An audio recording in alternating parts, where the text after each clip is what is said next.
Eto sa showbiz naman tayo makikichismis ngayon. Dahil alam nyo ba, may movie alert. Yung Hello, Love, Goodbye, magkakaroon siya ng sequel. Okay? Siyempre, ang title nito, Hello, Love, Again. O, diba? Kung fan ka ni Alden Richard at Catherine Bernardo, talagang perfect sa atin to. Dahil alam ko nag-aantay din kayo na magkakaroon ng part 2 yun. So, siyempre, ako talaga, fan ako ni Alden. So, gusto ko talaga magkakaroon ng part 2 yun. Dahil yung Hello, Love, Goodbye kasi, bitin yung dulo. Kumbaga, hindi natin alam kung ano nangyayari kay Ethan, kay Joy. Di ba kung magkakatuluyan ba talaga sila in the end? So ngayon, ito na, sagot na to ng ating mga question, di ba? So malay natin magkakatuluyan si Alden saka si Catherine. Ay, hindi pala, si Ethan saka si Joy. Di ba?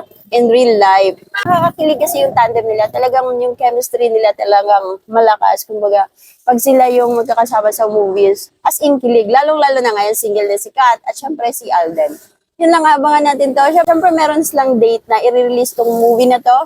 Sa November 13. Siyempre ngayong 2024 yan mga best, diba? Excited na tayo. And then meron na silang initial trailer na nilabas kahapon. Siyempre nag-live sila kahapon mga best dahil final yung in-announce na magkakaroon ng part 2 ang Hello, Love, Goodbye. So siyempre, ito na yun, Hello, Love, Again. Yun lang, in-update ko lang kayo. Dahil siyempre excited tayong lahat, Bel. Nakakilig kasi. Hello.